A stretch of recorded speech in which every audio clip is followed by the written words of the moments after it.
Hello friends, in this video I'll discuss all the formulas and important points of the chapter Units and Measurement. So let us start with the fundamental quantities. There are 7 fundamental quantities: mass, length, time, current, temperature, luminous intensity और amount of substance. तो जब हम dimensions का analysis करेंगे आगे तो 11th class में ज्यादातर फॉर्मूलाज एम, एल और टी की फॉर्म में किसी बाकी क्वांटिटीज को हम एक्सप्रेस कर सकते हैं. क्लास 12th के जो फॉर्मूलाज आएंगे उन क्वांटिटीज के अंदर इलेक्ट्रिक करंट का रोल भी इंपॉर्टेंट होता है. तो जैसे कि आप अभी अगर जेई के लिए रिवाइज कर रहे हैं तो क्लास 12th की जो जितनी भी डिराइव्ड क्वांटिटीज हैं उनको आप फिजिकल स्टैंडर्ड क्वांटिटीज की टर्म्स में लिखने की कोशिश जरूर करें. यहाँ पे उनके सिंबल्स हैं एम एल टी, करंट के लिए आई, टेम्परेचर के लिए कैपिटल में थीटा, लुमिनस इंटेंसिटी के लिए जे है और अमाउंट ऑफ सब्सटेंस जो कि नंबर ऑफ मोल्स से एक्सप्रेस की जाती है उसके लिए सिंबल है कैपिटल एन. आगे कुछ प्रैक्टिकल यूनिट्स देख लेते हैं. ये वो यूनिट्स हैं जो बहुत सारे क्वेश्चंस में आपको हेल्प करती हैं. जैसे कि फर्मी, इसका काम कब आता है? जब आप साइज ऑफ न्यूक्लियस को डिस्कस करते हैं तो इस ऑर्डर में उसका साइज होता है. मॉडर्न फिजिक्स और स्ट्रक्चर ऑफ एटम चैप्टर में ज्यादातर जो डिस्टेंसेज होते हैं between size of a shell अगर आपको दी हुई है तो it is of the order of angstroms. ठीक है. Similarly nanometre, micrometre, light year क्या होता है? Distance travelled by light in 1 year. Astronomical unit important है. This is the distance between earth and the sun. तो अर्थ के orbit का radius होता है, उसकी वैल्यू होती है 1.5 into 10⁻11 metres. Similarly 1 atomic mass unit यानी कि हाइड्रोजन एटम का जो मास है, आजकल एएमयू की जगह यू से इसको डिनोट किया जाता है, उसकी वैल्यू होती है 1.66 इंटू 10⁻27 kg. ठीक है. This is the mass of a proton. तो ये कुछ इंपॉर्टेंट यूनिट्स हैं जो आपको कन्वर्जन फैक्टर के लिए याद होनी चाहिए. आगे चलेंगे. डायमेंशनल एनालिसिस किस तरीके से करना है. सबसे पहली बात, डायमेंशंस क्या होती हैं? जब हम किसी भी फिजिकल क्वांटिटी को फंडामेंटल क्वांटिटीज की टर्म्स में लिखते हैं. ठीक है. जैसे आपका फोर्स क्या होता है? Mass into acceleration. मास एक फंडामेंटल क्वांटिटी है, एक्सेलरेशन को हम L into T to the power -2 लिखेंगे. तो ये जो फंडामेंटल क्वांटिटीज है मास, लेंथ और टाइम, इनकी जो पावर्स है मास की पावर 1, लेंथ की पावर 1 एंड टाइम की power -2, these are all known as dimensions. तो जब आप डायमेंशनल एनालिसिस करेंगे तो आप ध्यान रखेंगे कि एक इक्वेशन तभी डायमेंशनली करेक्ट होती है when both sides of the equation are dimensionally same. ठीक है. Dimensions of left hand side should be equal to dimensions of right hand side. दूसरा इंपॉर्टेंट पॉइंट है कि जितने भी ट्रिग्नोमेट्रिक फंक्शंस होते हैं, साइन एक्स, कॉस एक्स, टेन एक्स, उसके अलावा लॉगरिथमिक और एक्सपोनेंशियल फंक्शंस हैं, log x और e की power x, these are all dimensionless. और इन फंक्शंस के अंदर जो क्वांटिटी होती है इट इज ऑल्सो डायमेंशनलेस. तो साइन एक्स जो क्वांटिटी निकल के आएगी वो भी डायमेंशनलेस है, और साइन के ऑपरेटर के अंदर जो x की हमने वैल्यू पुट करनी है that should also be dimensionless. इसके अलावा दो एक्सप्रेशंस को हम तभी ऐड और सब्ट्रैक्ट कर सकते हैं when they have same dimension. Basically हम सेम टाइप की क्वांटिटीज को ऐड कर सकते हैं. लेंथ और टाइम को ऐड करने का कोई सेंस नहीं बनता.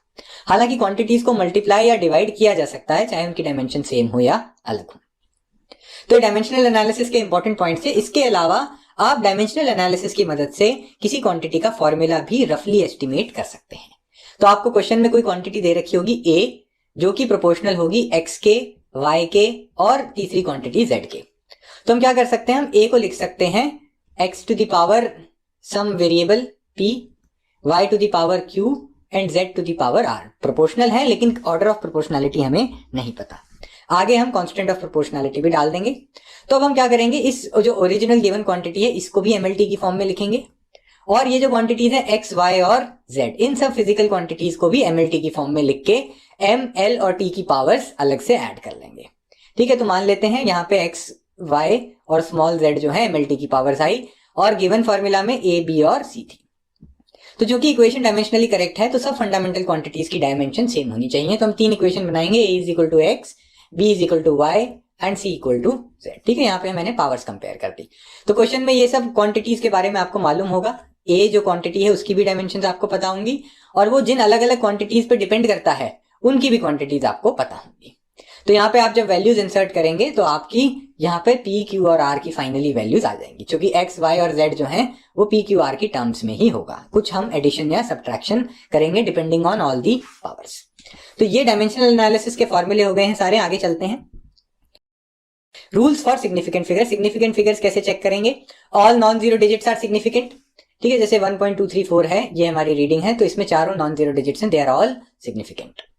Zeros between non zeros digits are also significant. जैसे यहाँ पे रीडिंग है 3.07, तो 3 और 7 तो सिग्निफिकेंट है ही, इन दोनों के बीच में जो जीरो है that will also be counted as a significant figure. तीसरा rule, leading zeros to the left of first non zero digit are not significant. ठीक है, तो पहली नॉन जीरो डिजिट से पहले जितने भी जीरोस आते हैं they are all not significant. वो सिर्फ मैग्नीट्यूड बताने में हेल्प करते हैं कि डेसिमल की पोजीशन कहां पर आएगी। नेक्स्ट, टर्मिनल और trailing zeros without a decimal point are not significant. ठीक है, एक नंबर है 12,300, तो ये जो लास्ट के जीरोस हैं ट्रेलिंग जीरोस, यहां पर कोई डेसिमल नहीं है, तो all these last zeros terminal zeros are not significant.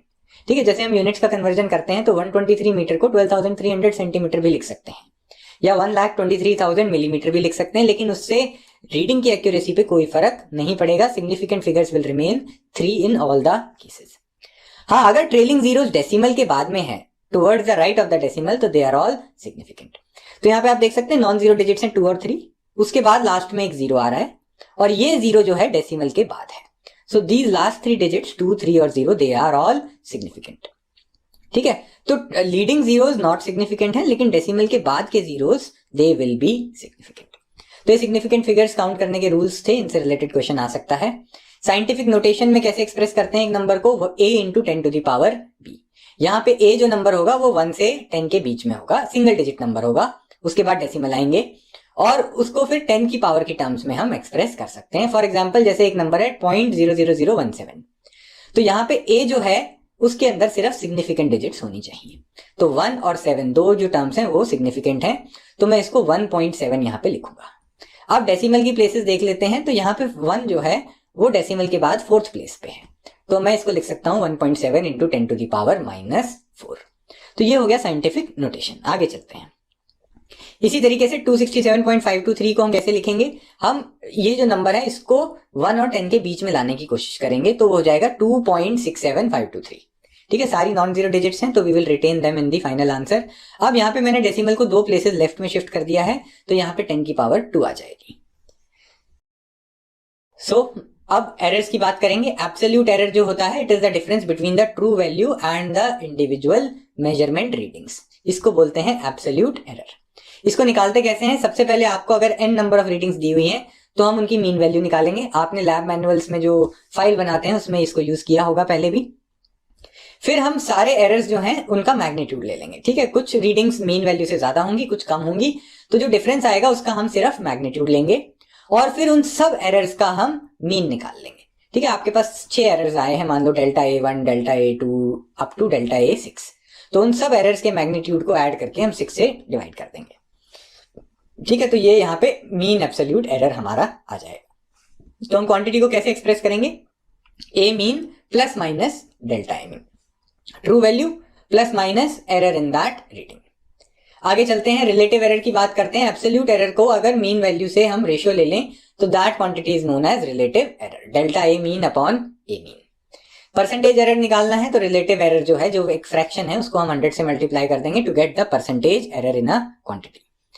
तो दो क्वांटिटीज को अगर ऐड या सब्ट्रैक्ट करना है तो उनके एब्सोल्यूट एरर्स को हम ऐड करते हैं। ठीक है, चाहे एडिशन हो रहा हो क्वांटिटीज का या सब्ट्रैक्शन हो रहा हो, उनके एरर्स को हम ऐड कर देंगे। अगर दो क्वांटिटीज मल्टीप्लाई या डिवाइड हो रही हैं, जैसे z is a multiplied by b, तो ये जो दोनों क्वांटिटीज मल्टीप्लाई हो रही हैं इनके रिलेटिव एरर्स को हम ऐड कर देंगे, और उससे हमें relative error in the answer पता चल सकता है। अगर मल्टीपल पावर्स हो, जैसे आपकी क्वांटिटी है z which is equal to a to the power b, b to the power q upon c to the power r। पहली बात, नंबर्स मल्टीप्लाई हो या डिवाइड हो, उनके रिलेटिव एरर्स ऐड होते हैं।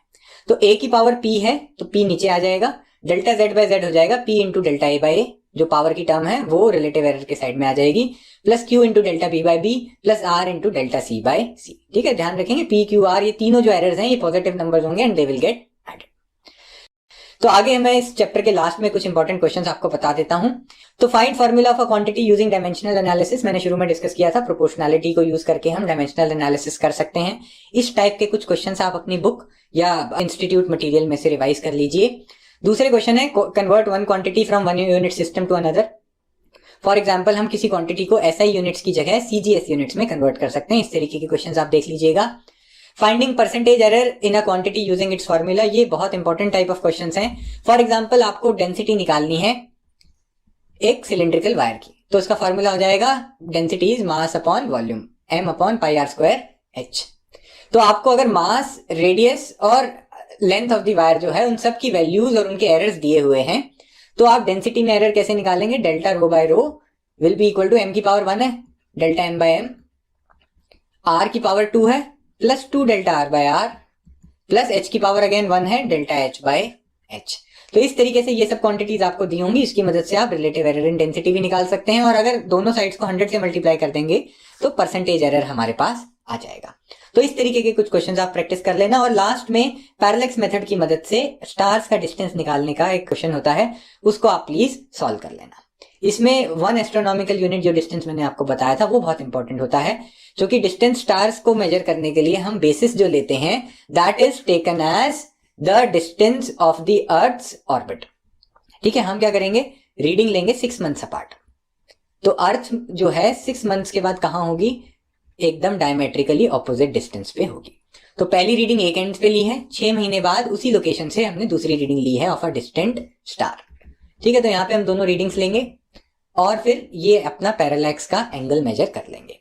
तो ये हो गया डिस्टेंस ऑफ द स्टार और ये हो गया आपका बेसिस।